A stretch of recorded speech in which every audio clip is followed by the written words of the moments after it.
மகாபாரதம் அத்தியாயம் 14. அர்ஜுனனின் தவம். பாண்டவர்களின் வெற்றி பாதையில் ஒரு முக்கியமான திருப்புமுனை இது. பாண்டவர்களின் நன்மைக்காகவும் தெய்வீக ஆயுதங்களைப் பெறவும் அர்ஜுனன் இமயமலை நோக்கி தனது பயணத்தை தொடங்குகிறான். அடர்ந்த காடுகள் மற்றும் ஆபத்தான பாதைகளை கடந்து அவன் தனது ஆன்மீக தேடலை தொடர்கிறான். சிவபெருமானிடம் இருந்து அழிவற்ற பாசுபத அஸ்திரத்தை பெறுவதே அவனது நோக்கம். அதற்காக அவன் கடும் தவத்தை மேற்கொள்ளத் துணிகிறான். ஒரு புனிதமான இடத்தை அடைந்த அர்ஜுனன் அங்கே தியானத்தில் அமர்கிறான். உலகம் அவனை மறக்கிறது, அவன் உலகை மறக்கிறான்.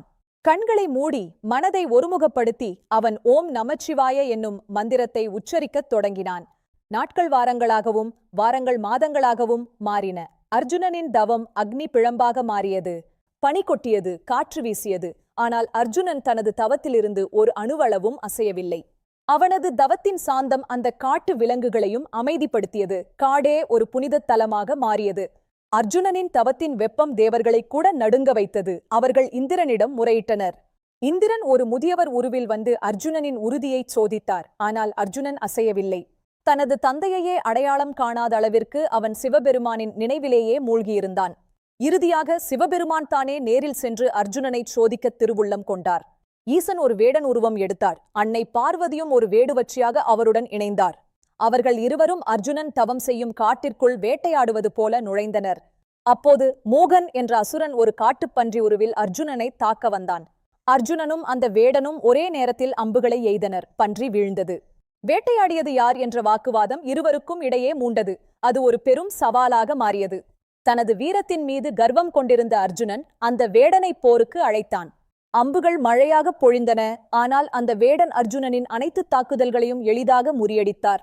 அர்ஜுனனின் காண்டீபம் அந்த வேடனிடம் தோற்றது. அவனது பலம் அனைத்தும் வீணானது.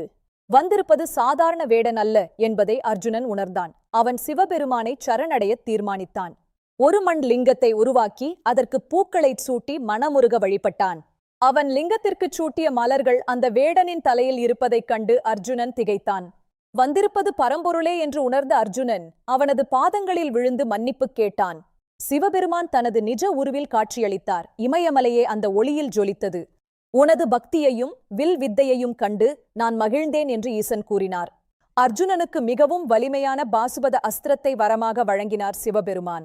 இந்த அஸ்திரம் மூவுலகையும் வெல்லும் வலிமை கொண்டது. அது இப்போது அர்ஜுனனின் வசமானது.